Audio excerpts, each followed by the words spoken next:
At the family meeting, they called me poor, laughed at my old car, pitied my lifestyle. But what none of them knew was this: I'm their landlord, and by the end of that weekend, their world flipped. Stay with me, because this isn't just about revenge, it's about redefining what real power looks like. My name is Layla Monroe. I'm 32, single, and walking into a house that feels less like home and more like a museum of other people's pride. The Monroe family mansion, a sprawling Georgian estate with ivy-wrapped columns and acres of precisely manicured gardens, has hosted our annual family gathering for as long as I can remember. And every year, stepping through its grand oak doors feels like crossing into enemy territory.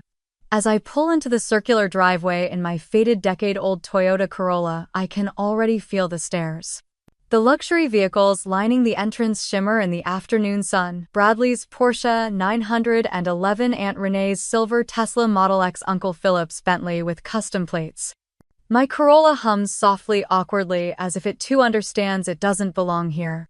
I park at the far end, away from the polished chrome and sparkling paint jobs, and take a moment to steady my breath. I reach for the rearview mirror and check my appearance: plain navy blazer from a clearance rack, white blouse, hair tied back simply. No designer logos, no statement jewelry. Just the same pearl earrings my mother gave me for my 16th birthday before everything changed. As I step out of the car and onto the gravel drive, I hear it. The barely concealed whispers. Laughter that fades the moment I turn my head. Sideways glances, lips pursed in mock sympathy. I've seen this routine before. I'm the poor cousin. The one they tolerate, not welcome. I can practically hear Aunt Renee already. Isn't it admirable how she keeps trying?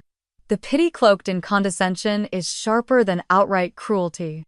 No one here knows that I came today with something more powerful than any designer label or six-figure car. But we're not there yet. Inside the grand foyer, sunlight filters through leaded glass windows, illuminating portraits of ancestors who once built railroads and banks who presided over courts and colleges. My heels click against the polished marble, a sound far too loud for someone trying not to draw attention. Familiar faces drift through the rooms in silk and cashmere, swirling glasses of Chardonnay and discussing vacation homes and IPOs. They all look like they belong on the pages of glossy society magazines. I look like I'm here for a job interview. I feel the usual pang of resentment: how strange it is that we share blood but none of the same warmth. It's not just the wealth, it's the assumption that status equals value. I could have walked in here wearing a Versace suit and Louboutins, and they'd still see me as the girl who lost her parents too young, who had to be rescued by Grandma Monroe. She was the only one who never looked at me like a burden. Grandma Eleanor Monroe. The matriarch. The only person in this entire house who truly saw me. Who believed in quiet strength in building rather than boasting. When my parents died in that car accident on a rainy October weekend, I was 15. Grandma didn't hesitate. She took me in before the state even processed the paperwork. I still remember that first night at the mansion. The house had felt enormous, cold, echoing with the sound of my footsteps. I cried myself to sleep curled up in one of the guest beds that smelled too clean, too unfamiliar. And then just before midnight, she came in with a cup of chamomile tea and sat beside me. "You don't have to be strong for them," she said, tucking a blanket around me. "You just have to be strong for yourself." She was the one who taught me that wealth isn't what you wear, it's what you know, what you do with what you have.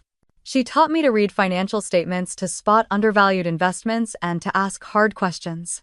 Every Saturday morning for 3 years, we sat at the breakfast table reviewing stock pages and real estate listings instead of brunch menus. The rest of the family never noticed. Or maybe they did, but they just didn't care. They assumed I was being raised as a charity case. I heard them say it at dinners in passing, not realizing I was close enough to catch every word. What will she ever amount to? She's not like the rest of us. Poor thing. Let her stay in the attic room. She won't mind. They never asked about my dreams or my ideas. Never wanted to know who I was beyond the polite nod and strained smile at these events. And now, 17 years later, nothing much has changed.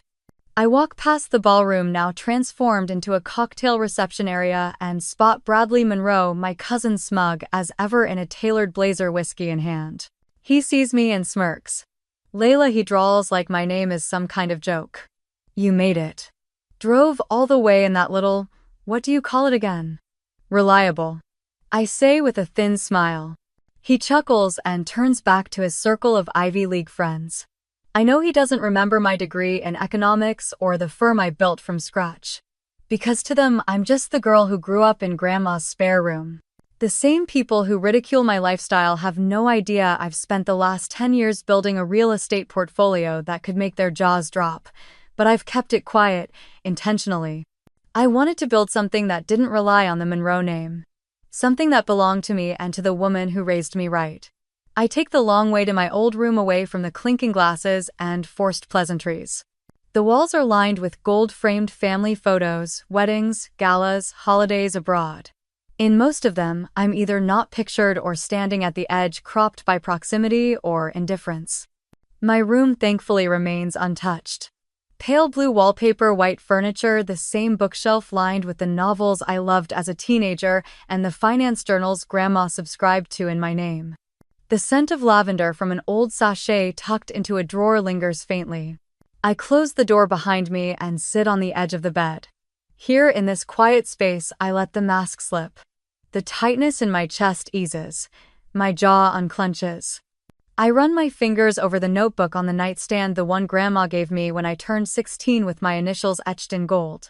The first entry is still there, written in careful teenage cursive: wealth is a tool, not a costume. I hear her voice in my head, calm and confident. I remember the nights she stayed up reviewing my mock business proposals. The mornings she'd slide an article across the table with my oatmeal and say, "What's your take on this market trend?" And now, as I prepare for the weekend ahead with its inevitable posturing and thinly veiled insults, I feel something new. Stirring beneath the surface, a quiet resolve. They still think I'm the poor cousin. They have no idea what's coming. I stayed in that room longer than I meant to, fingers tracing the familiar grain of the wooden desk where I'd once scribbled budget plans with highlighter pens, not yet knowing those pages would shape my life. Outside the window, the garden bathed in fading gold, but in my mind, I was back in this same seat 17 years ago, barely 15, heartbroken and orphaned, watching my grandmother open the Wall Street Journal like it was a storybook. "Don't let them define you by what you lack," Grandma Elizabeth said once, eyes sharp behind her reading glasses. "You'll never win that game. Define yourself by what you're building." That single sentence planted a seed so deep in me it grew into the foundation of everything that came next. Elizabeth Monroe wasn't just the matriarch of our family, she was the soul of it, even if most of them never saw it. Where the others were obsessed with appearances. Gala, photos, last names, legacy endowments, Grandma believed in substance. She wasn't loud, she didn't need to be. She wielded wisdom like a quiet force of gravity, pulling those who truly listened into her orbit. She was the only one who noticed when I started staying up late to read business case studies instead of teen novels. She was the one who gave me my first stock market simulator login. And she never once rolled her eyes when I asked what capital gains tax meant at breakfast. She saw me, not as a broken girl or a burden, but as a partner in thought, an heir to something bigger than just money. After she passed during my senior year of college, I felt like the floor had vanished beneath me. The mansion became colder, the family more distant. But her voice, it never left. Be patient. Wealth grows in silence. And so I followed her lead. While my cousins spent their trust funds on beachfront apartments and rooftop parties, I worked. I worked. I waited tables at a downtown diner through most of college. Wore the same 3 black aprons until the fabric frayed at the seams. I tutored high school kids in algebra and SAT prep, sometimes dragging myself from midnight shifts to 8 a.m. sessions on compound interest. In junior year, I landed a part-time job at the university library. Most students avoided the dusty back rooms. I loved them. That's where I discovered real estate investment guides and biographies of self-made entrepreneurs. I'd spend lunch breaks highlighting paragraphs about cash flow, equity leverage, and neighborhood analytics. I lived on cheap coffee and frozen burritos. I clipped coupons. I tracked every expense in a spreadsheet named Layla's Freedom. I wasn't just saving, I was preparing. And when I graduated with honors and no family applause, I had $8.217.13 in savings. Every cent earned from sweat, not surnames. I used that money to put a down payment on a duplex in a neighborhood that most investors avoided. My friends thought I was crazy. That area, they said. It's transitional at best. But I saw what Grandma had taught me to see: new bus lines being approved, a community garden proposal, a cafe opening 2 blocks over. Seeds. Potential. Quiet signals that something was waking up. I lived in one unit, rented out the other, scrubbed floors myself. Painted walls on weekends. Called plumbers, negotiated rates, learned from every mistake. I didn't vacation, I reinvested. When the property doubled in value 4 years later, I sold it just as redevelopment plans were announced for a nearby school. And I bought 2 more places. Then 3. Then a small strip mall that everyone else overlooked because the signage was outdated. All under LLCs. All in silence. And all while my cousins Bradley Victoria Blake boasted about their hedge fund gains and Instagram-worthy lives. They traveled Europe, bought sports cars, posted champagne brunches. But none of them knew how to balance a ledger. None of them ever asked me what I did.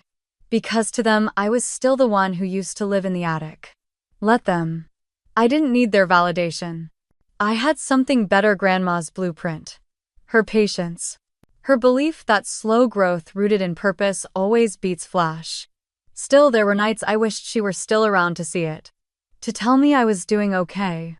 When I signed the purchase agreement for my 10th property, I went home and whispered to her portrait. "It's happening, Grandma. Just like you said."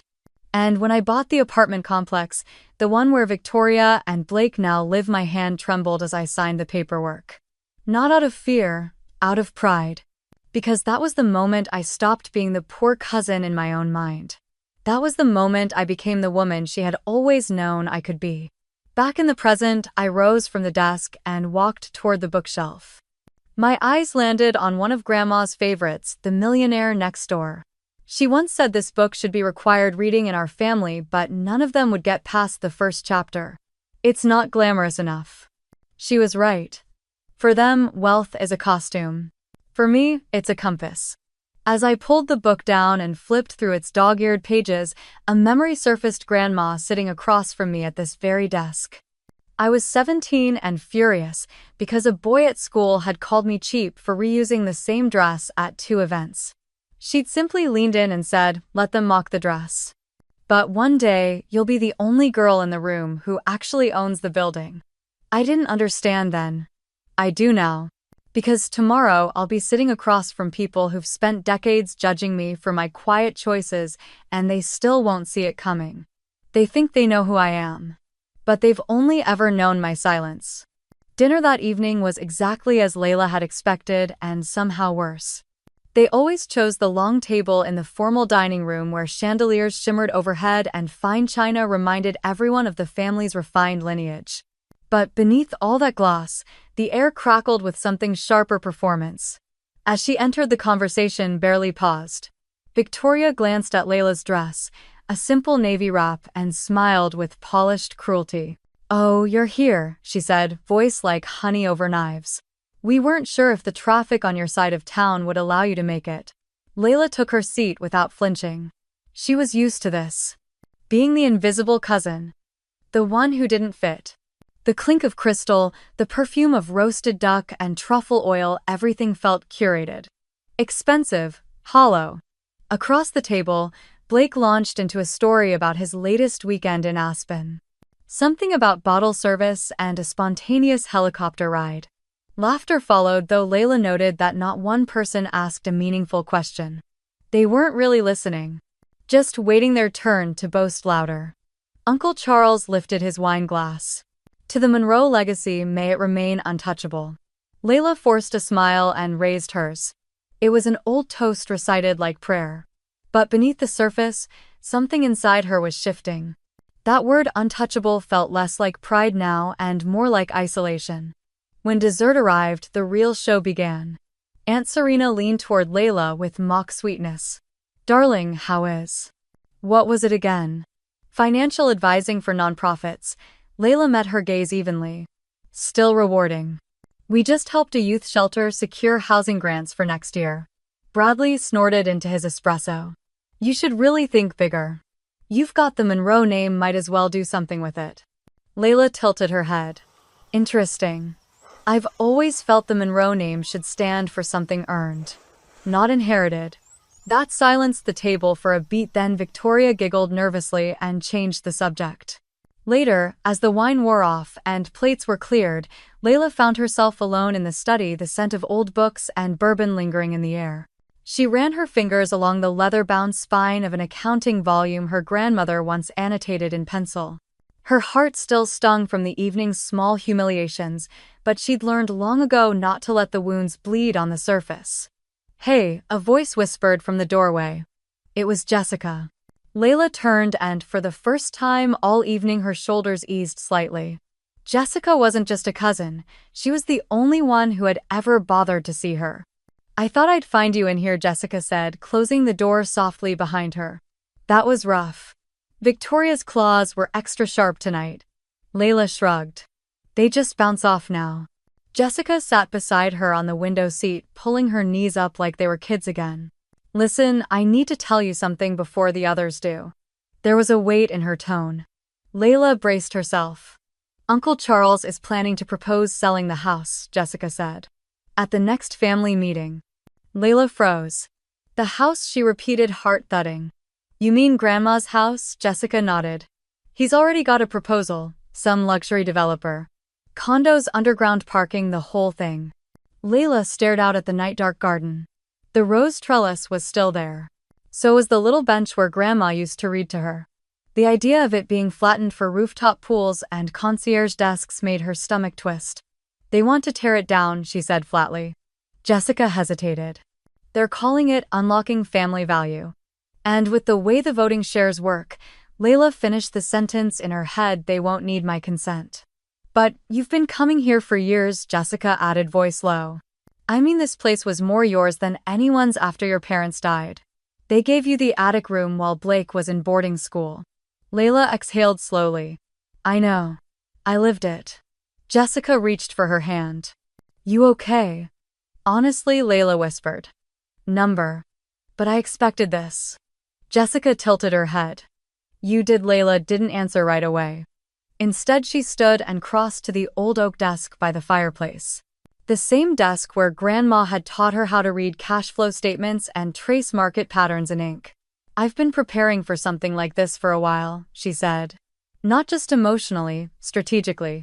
Jessica raised a brow. "Strategically?" Layla smiled faintly. "Let's just say, I've invested wisely." For a moment, silence stretched between them. "I always knew there was more going on beneath the surface with you," Jessica said, eyes wide with curiosity. "But I didn't know it ran this deep." Layla turned back toward the window. "I just don't want them to destroy what Grandma built. Not for the sake of a quick return." The study fell into a hush, broken only by the distant hum of conversation in the other room. Jessica squeezed her hand gently. "Whatever you need from me, I'm in." It was the first time anyone in the family had said that to her in years. And it meant more than she could articulate. As they sat in the quiet together, a thought bloomed in Layla's chest, one that had been dormant for a long time. Maybe she wasn't just building wealth, maybe she was building something to protect. And now they'd given her the reason. The following morning arrived crisp and golden. Autumn sunlight spilled through the tall windows of the Monroe Mansion's east wing, illuminating dust motes that danced like forgotten memories. Layla stood before the mirror in her childhood room, fastening the simple pearl necklace her grandmother had left her. It lay like quiet armor against her collarbone. Downstairs, the family had already begun to gather in the drawing room, Uncle Charles presiding, cousins clustered by net worth, and the air buzzing with anticipation. Today's agenda: individual financial reports and family investment updates.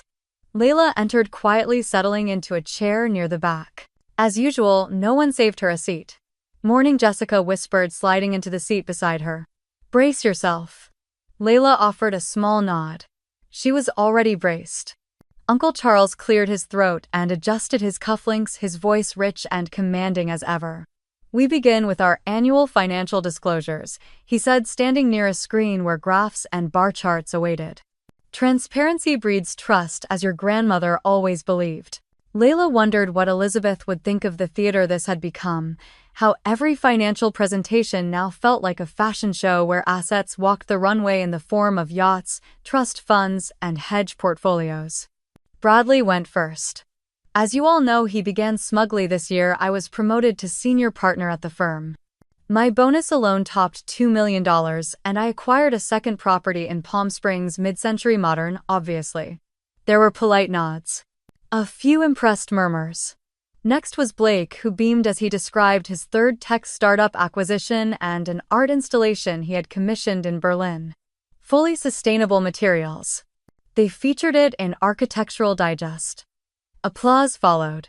Even Victoria had a slideshow showcasing her curated jewelry line that had recently been featured on a daytime talk show. I believe wealth should be beautiful, she declared as if reciting scripture. When it was Layla's turn, the room shifted. Phones came out, eyes glazed over. She stood slowly, hands composed, her voice even. My year's been steady, she began. Continued consulting for nonprofit housing orgs. 2 modest investment projects. There were no slides, no dramatic unveilings. Thank you, Uncle Charles said, already moving on. Always nice to hear from the quieter corners of the family.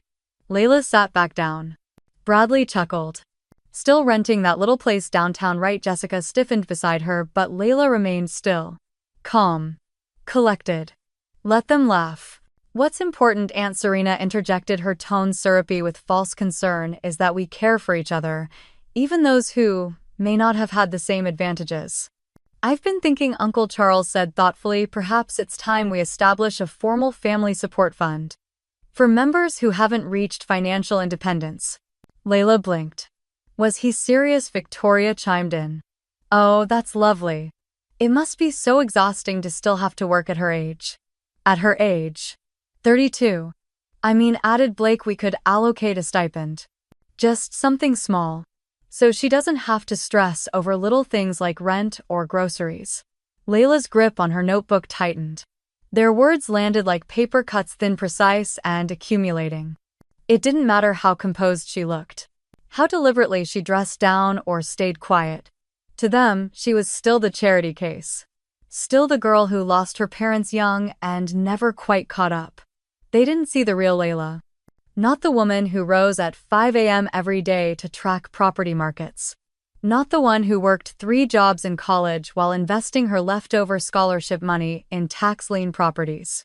Not the owner of 15 pieces of real estate, including the luxury complex where 3 of these self-congratulatory relatives now lived.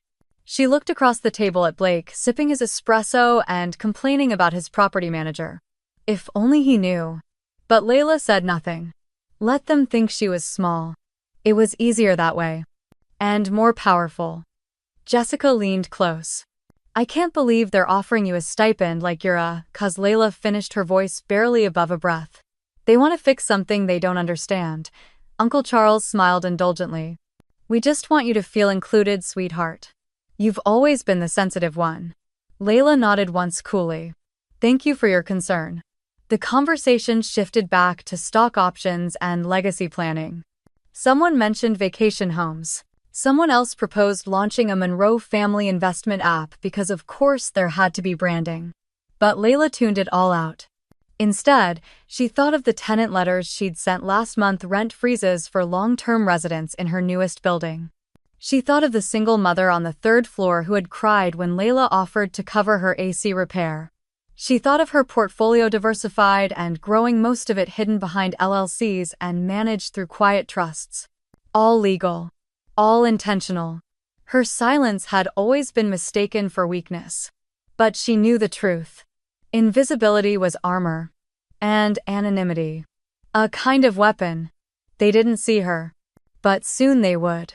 By Sunday morning, the tension inside the Monroe mansion had thickened like an unspoken fog.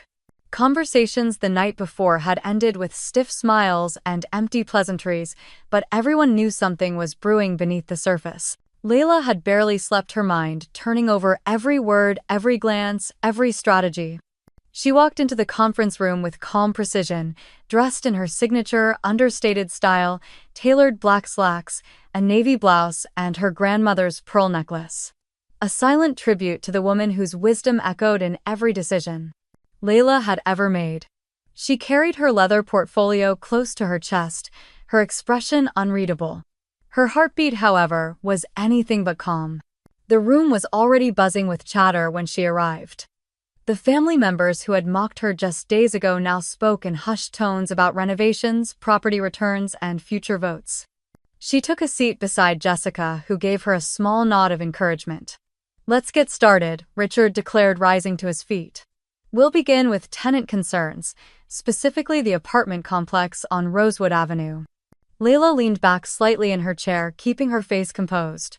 Blake was the first to speak, his voice tinged with irritation. "Whoever owns that place now clearly has no idea what they're doing. The construction in the lobby has been going on for weeks. It's completely disruptive." "And the new entry policy," Victoria chimed in, frowning. "I had to register my nanny and my yoga instructor as recurring visitors. It's humiliating. As if I need clearance to bring someone into my own building." Uncle Richard folded his hands in a pose of mock concern. "The management has become increasingly uncooperative. We need to get to the bottom of who this mysterious owner is." Layla nearly smiled. "If only they knew." Brad chimed in with his usual bravado. "Jenkins dug up the holding company. It's some LLC registered under a trust owned by another company. Everything's shielded and offshore. Whoever they are, they've gone to a lot of trouble to stay anonymous." Layla sipped her coffee carefully, hiding the amusement blooming behind her calm demeanor. They were talking about her. They were furious over policies she had personally signed off on, security upgrades and tenant protection rules designed to make the building safer and more dignified for all residents, not just those flaunting their last names. "Perhaps we need to apply pressure," Uncle Richard said, his voice low but deliberate. "The right friends in the city's planning commission could make future renovations complicated. That might encourage a discussion." The suggestion sat in the air like smoke. "You mean threaten them?" Jessica asked, her voice quiet but pointed. "Nothing so uncivilized," Richard said, waving a hand. "Just business. If someone's trying to profit off Bennett tenants without respecting Bennett standards, we have every right to intervene." Layla's jaw tightened. So this was their solution. Use their influence not to build, not to improve, but to squeeze, to intimidate, to control. "We might even offer to buy them out," Aunt Catherine said, turning to Brad. "If it's a small player trying to build their fortune off of us, they'd likely jump at the right price." Layla fought to keep her breathing steady. The irony was exquisite. "I'd love to know what kind of amateur investor thinks they can manage luxury tenants without even understanding the social landscape of the building," Victoria added, examining her manicured nails. "Amateur investor." Layla wanted to laugh. These people who had inherited everything and risked nothing were casually insulting the very person who owned the roof over their heads. She leaned slightly toward Jessica and whispered, "They have no idea, do they?" Jessica gave her a small, stunned smile. "They really don't." "Let's move on to the mansion," Richard said, rising again and drawing everyone's attention to the projected images behind him. "The development proposal from Westbrook is solid. $48 million for the property, with construction scheduled to begin by next quarter. Once we finalize the agreement, everyone receives their disbursements based on their ownership shares." Layla watched as eyes lit up around the room. Numbers. Big numbers. The true Monroe religion. "But what about the history?" she said suddenly. The room stilled. All eyes turned to her. "This isn't just a structure, it's the last real piece of Grandmother Elizabeth's legacy."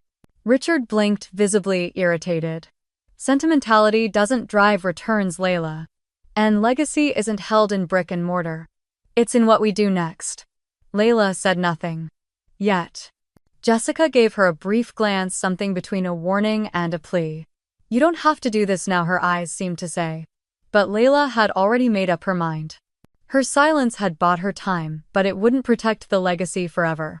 They were about to sell off the soul of the family, and they didn't even know that they lived inside her portfolio. She waited until the meeting adjourned. Then she slipped away into the hallway and took out her phone. With precise fingers, she dialed Mr. Blackwell, her longtime attorney.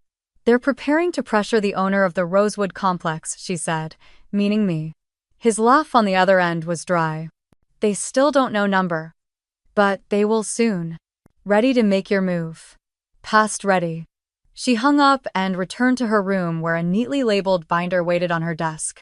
Inside was the complete documentation: ownership certificates, transfer deeds, renovation approvals, rent rolls and appraisals, proving that Layla Monroe, the poor cousin, owned 15 properties, including the very building her family resided in. Tomorrow they'd learn the truth. But tonight she let herself sit on the window seat, the soft creak of the wood under her, a comforting sound. She looked out at the garden, now glowing gold in the late sun. She wasn't angry anymore. She was ready. The night air wrapped around the Monroe mansion like a velvet shroud, quiet, expectant, sacred.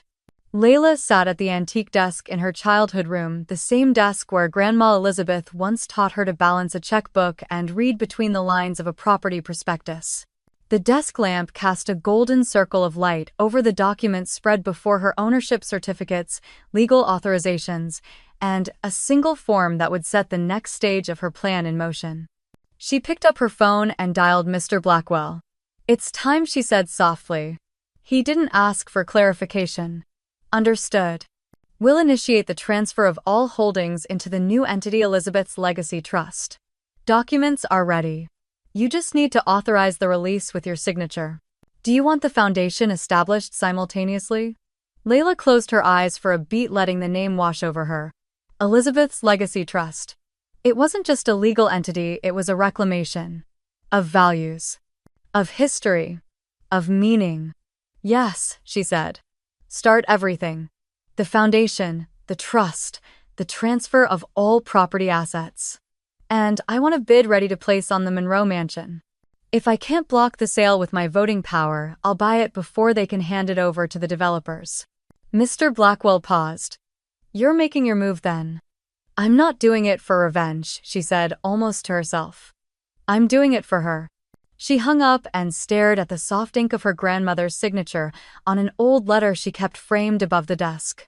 Years ago, Elizabeth had written, "Wealth is a tool, not a trophy. If you chase applause, you'll lose purpose. But if you chase purpose, you'll build something applause can never match." As a child, Layla hadn't fully grasped what that meant. She just knew that her grandmother seemed both powerful and invisible.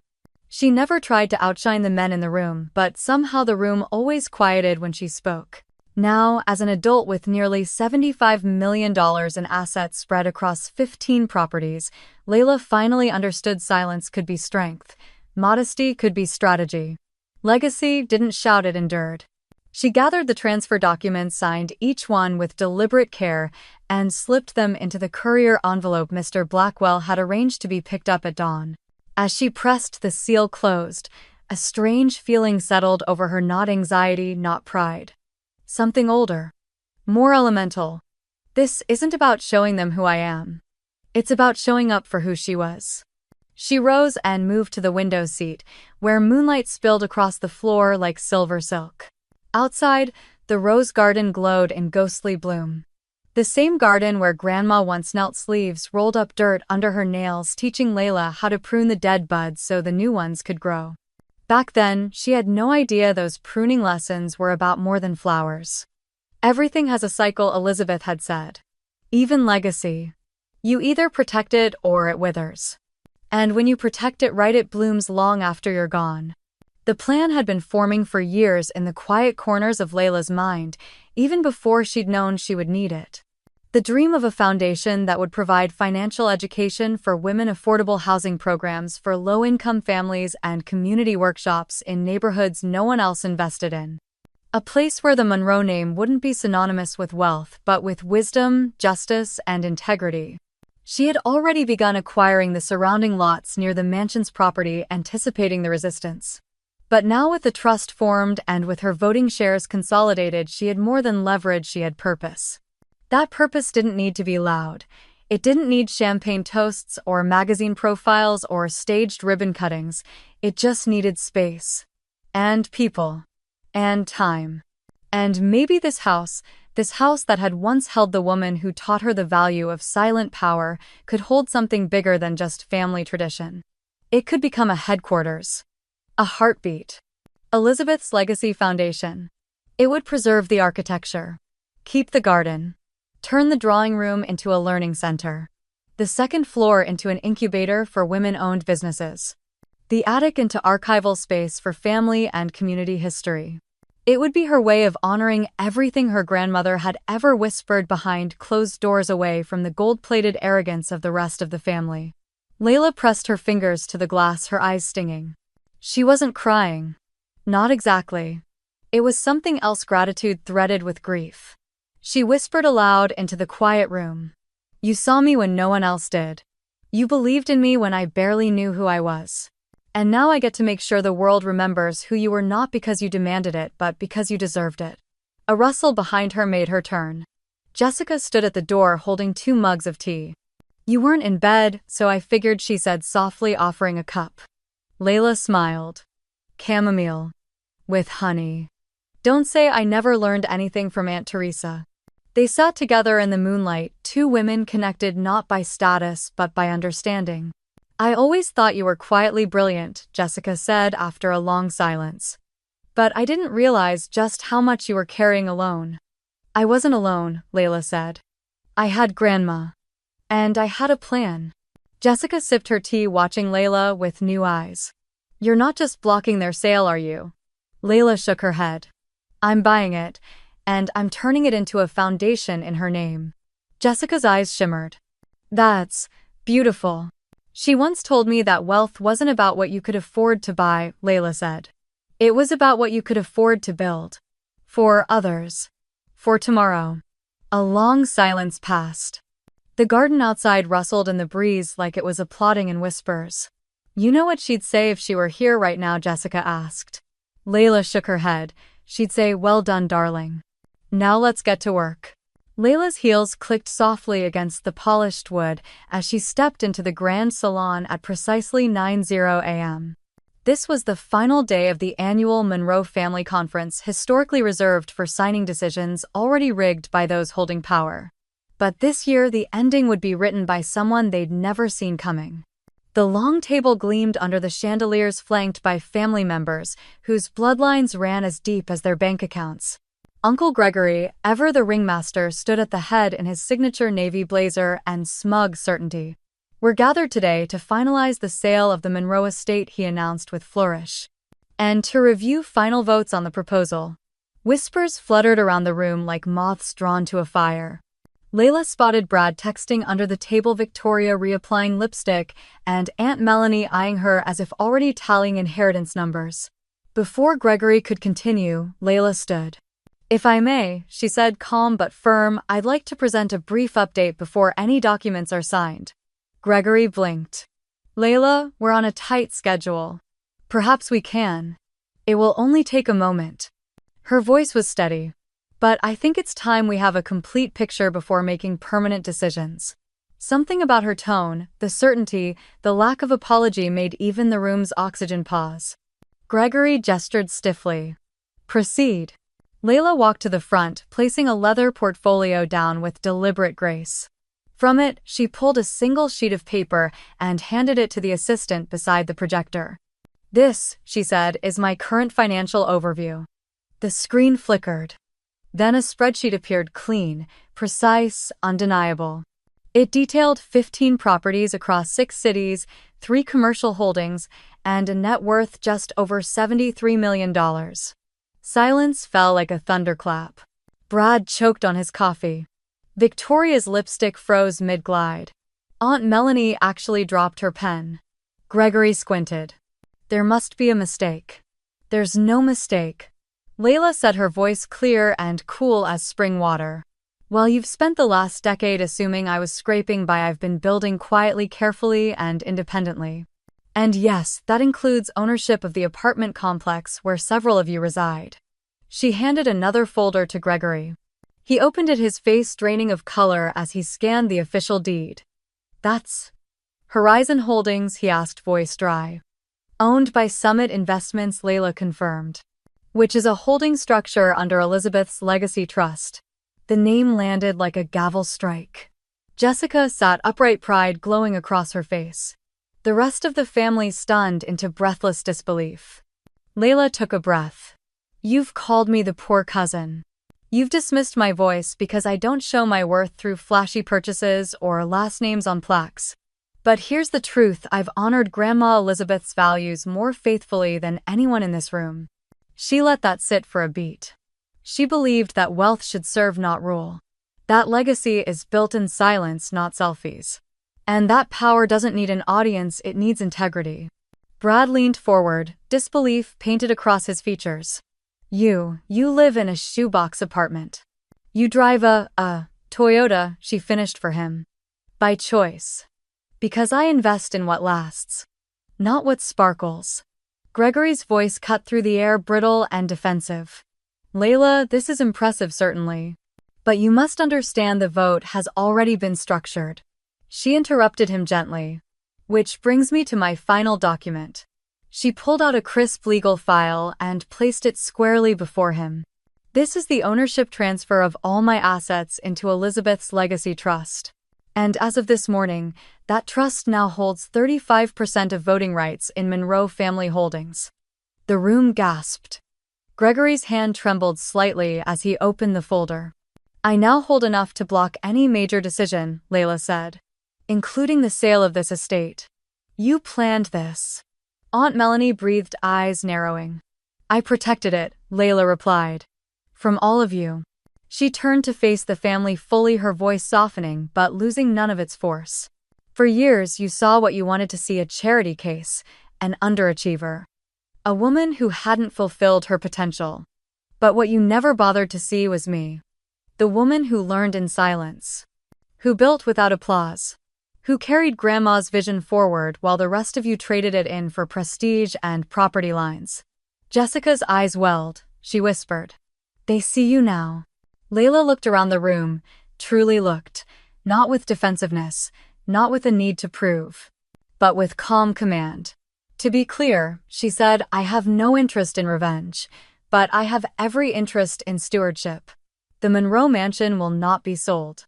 It will become the headquarters for the Elizabeth Legacy Foundation, offering financial literacy, affordable housing programs, and entrepreneurial support to women and families like the ones Grandma always believed in."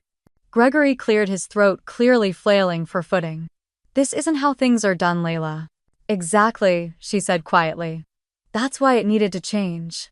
She stepped back from the projector, folded her portfolio, and returned to her seat. No mic drop. No victory smirk. Just stillness, the kind that comes from knowing you've finally taken back your story. The room remained silent. Then Jessica clapped. Once, twice. A few more followed, tentative, almost reverent. And in that moment, surrounded by the very people who'd spent years overlooking her, Layla wasn't looking for their approval anymore. She had something better. She had become the woman her grandmother always believed she would be. She had become herself. The morning after the reveal felt eerily still. Gone was the condescending laughter, the casual side eyes. As Layla descended the wide staircase of the Monroe Mansion, now officially under her protection, she noticed the way conversations hushed when she entered a room. The way eyes followed her, no longer with pity but with calculation. She had disrupted a hierarchy, and the ripples were only beginning. Uncle Gregory, formerly a figure of unquestioned control, waited for her in the rose garden with 2 lattes and a forced smile. The same space where Grandma Elizabeth used to prune her beloved climbing roses now served as the setting for a new performance. "I thought you might prefer oat milk," he said, offering the cup. Layla accepted it politely but didn't sit. "I must admit," he continued, gesturing toward a wrought iron bench, "you've earned my respect, Layla. You played your hand masterfully." She said nothing. "I'd like to propose something," he added. "You and I working together. Imagine combining your portfolio's quiet power with my market reach. We could restructure Monroe Holdings into something formidable." His tone was smooth, but Layla heard the cracks beneath it. This wasn't a true partnership offer. It was a bid for reintegration on his terms. "I appreciate the gesture," she said evenly. But any collaboration would need to align with the Foundation's values, transparency, integrity, and purpose over prestige. Gregory blinked. Of course, he said, though the phrase landed like a foreign language in his mouth. We'll talk again. Back inside, Aunt Catherine intercepted her near the dining room. She wore pearls the size of marbles and an expression of fragile warmth. Oh, darling, she purred, taking both of Layla's hands in hers. You were magnificent yesterday. Simply radiant. I always knew you had that spark. Layla raised an eyebrow. Really, I recall you once suggesting I marry up before my window closed. Catherine laughed lightly. Oh, nonsense, I meant that as encouragement. You know how this family talks. Her tone dipped into conspiratorial. They underestimate us women all the time. Layla gently retrieved her hands. Yes, I know. Catherine cleared her throat. Anyway, I wanted to invite you to the country club's spring brunch, just us ladies. You'd make quite the impression now, especially with that trust you've established. Layla smiled, but it didn't reach her eyes. I'll think about it. By mid-afternoon, Brad appeared.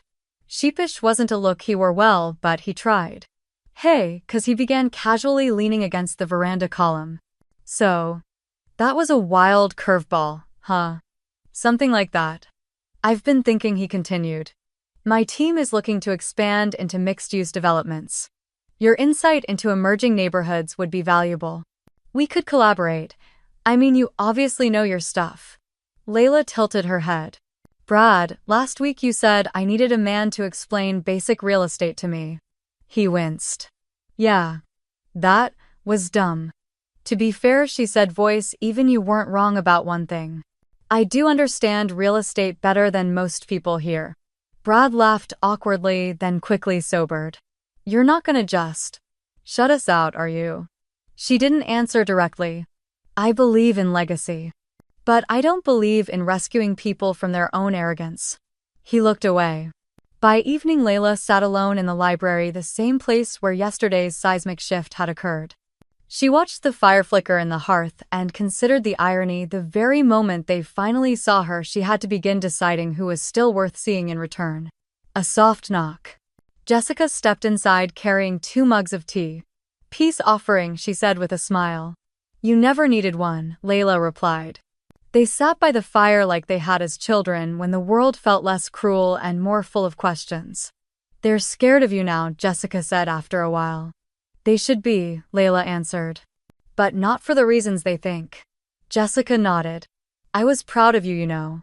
Not just for what you've built, but for not becoming what they tried to turn you into. Layla looked into the fire. It would have been easy. Bitterness is always right there waiting. Instead, you built something. I did. Her voice softened. But now comes the harder part. Jessica frowned. What do you mean? Now I have to decide what to carry forward and what to leave behind. Just because someone shares your blood doesn't mean they deserve your trust. Jessica nodded. Amen to that. There was a long, peaceful silence. Layla finally asked, did Grandma ever tell you why she chose to teach me? Jessica smiled. She said you asked the best questions, the kind that come from someone who listens more than they speak. Layla chuckled softly. She told me wealth was a quiet language. I think I finally understand what she meant. Jessica raised her mug. To quiet languages. And loud transformations. They clinked their cups together, the sound small but sincere. That night, Layla wrote in her old investment journal, the same one Grandma had given her at 17. Her handwriting was steadier now, her lines clearer. They see me now. But that's not the victory. The victory is still being myself after they looked. Outside, the garden glowed under the moonlight. The mansion's walls held new power now, not from its marble or brick, but from the woman who had reclaimed its soul. Layla closed her journal, turned off the light, and let the quiet guide her into sleep. Not as the poor cousin, not even as the new matriarch, but as the woman who had never needed a throne to know her worth.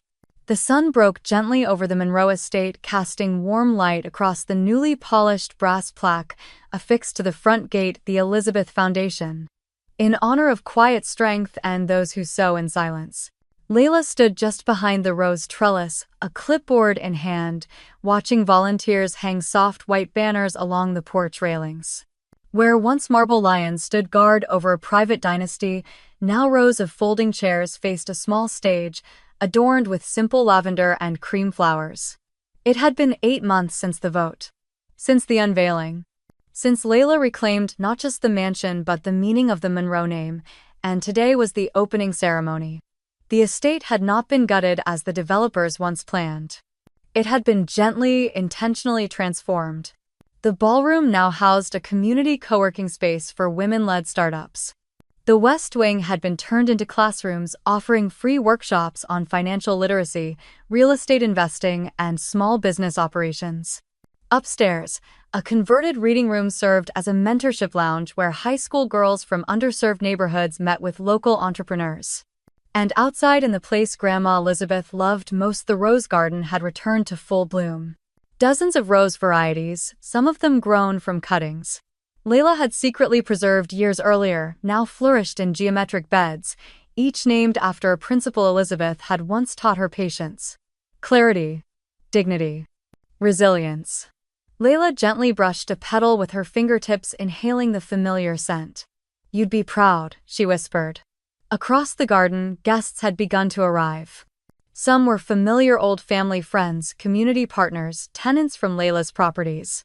Others were strangers, young women eager to join the first wave of foundation programs, and among them, like ghosts walking through their own reckoning, were the Monroe family.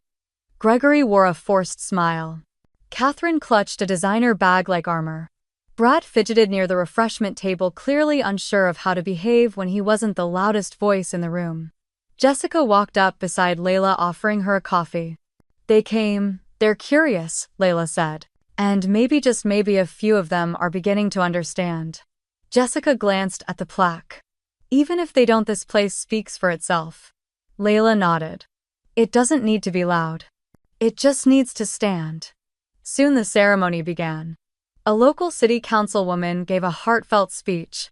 A single mother who'd been part of the foundation's pilot program shared how a grant had helped her open her own nail salon. And then came the final speaker. Layla stepped up to the wooden podium. She didn't bring notes. "Thank you for being here," she began, voice steady. "When I was a teenager, this house held more silence than comfort. After my parents passed, it was my grandmother Elizabeth who took me in, not just physically but emotionally. She didn't save me with money, she saved me with belief." She paused, letting that truth settle. "She taught me that wealth is not measured in what you show but in what you grow. She taught me that silence isn't weakness, that humility isn't smallness, and that purpose matters more than pride." A breeze stirred the roses. Several guests tilted their heads to listen closer. Even Gregory had stopped checking his watch. "I built what I could with what I had," Layla continued. "And when I finally had more, I didn't want to build walls, I wanted to build doors. Today this foundation exists not because I wanted to prove anything but because I wanted to protect something. A legacy of dignity, of service, of quiet strength." She stepped back and the garden erupted in applause, not thundering, not performative, but warm. Real. Afterward, as guests mingled and music played softly in the background, Layla walked slowly through the rose beds. A young girl no more than 12 approached her with wide, curious eyes.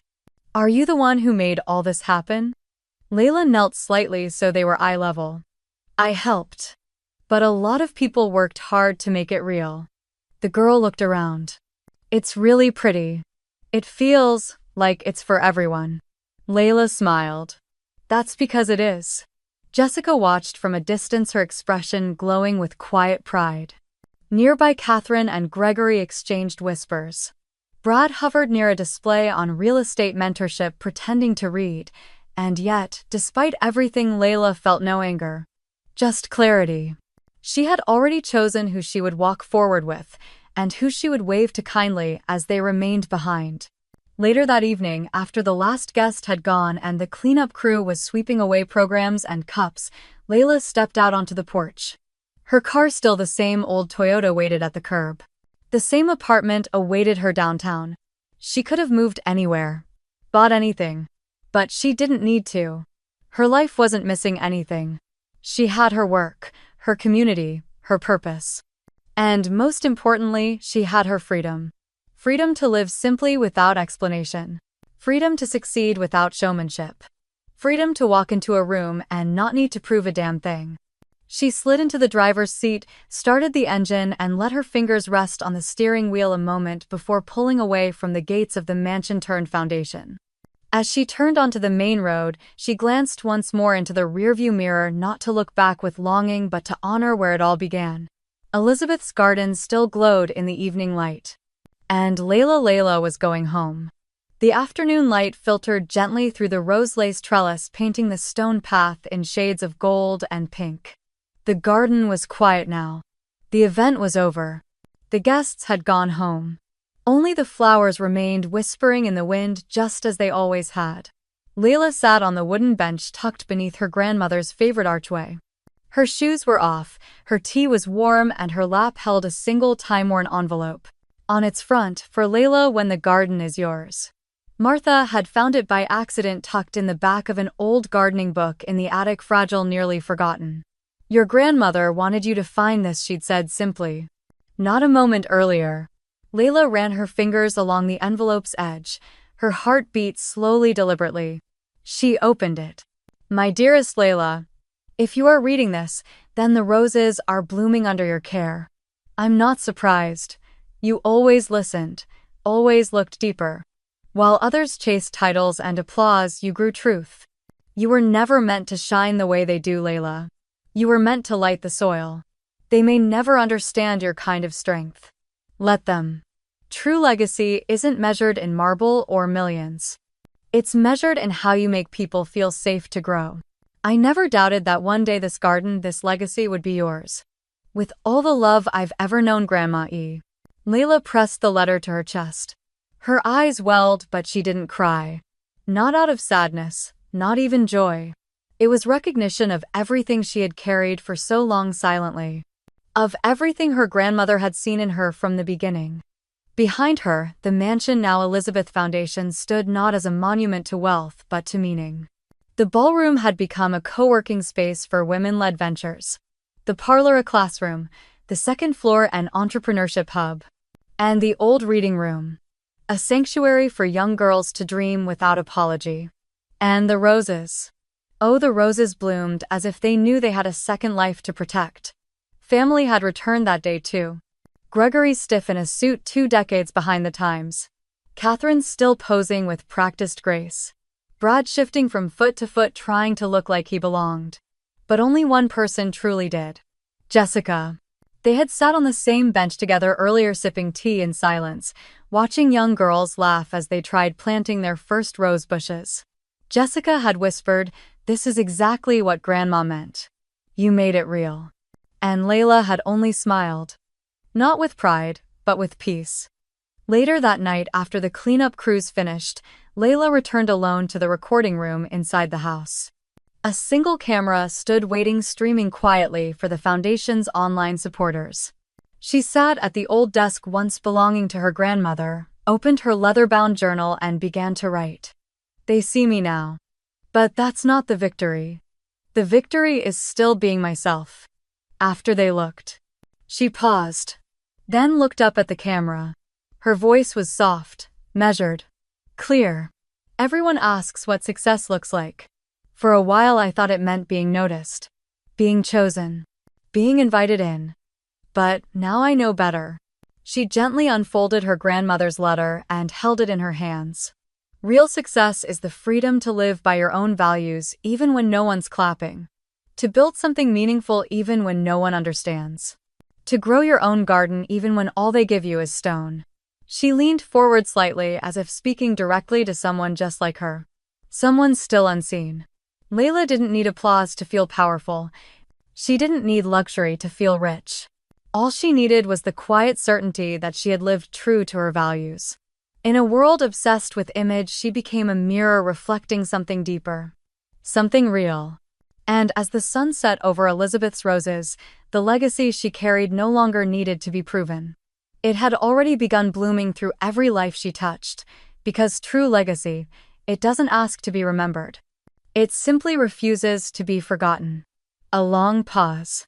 Then one final question, gentle but unforgettable. "So now I ask you, What story are you writing with your life? Fade to silence. Then soft piano. A story ends, but something deeper begins.